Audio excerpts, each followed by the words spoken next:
etxean izuen elefantia antzerkia egingo du. Gain batean, bazen elefante bat ere zen zuen, euria eta hotza egiten zuenean, babesteko baso bat ere iritsi zen, eta barazkilo bat hartuko zuen. Marrazkilo, marrazkilo, badakizu nola egiten den etxea? Ez dakit, nik jaiotzatik dakat etxea. Basoan aurrera eta aurrera azpanean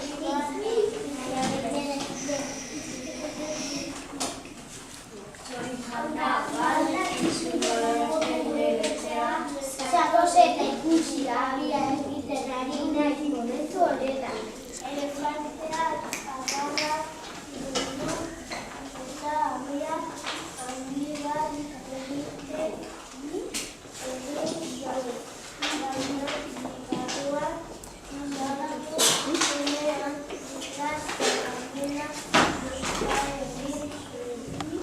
Abiak aurrera eta aurrera utziduan tokatu zen.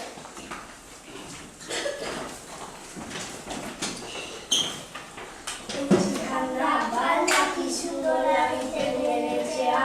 Nire etxean mendian du, lurratera eta zulo bat egiten du. Elefanteak utzia baino zulo handiagoa behar zuen.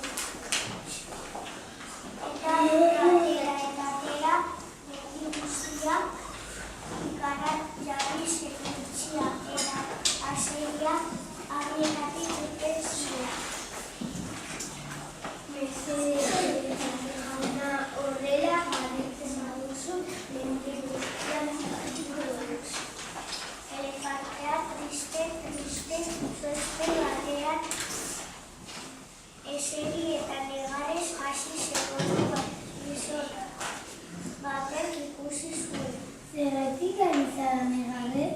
Oso ondioan da eta ezin dut niretzako egin munduko etxerik egin. Zatoz nirekin herrietan, txauri bat egin izan arte. Euria eta hotza zegoenerako etxe handi eta eder bat egin zioten eta lasai eta pozik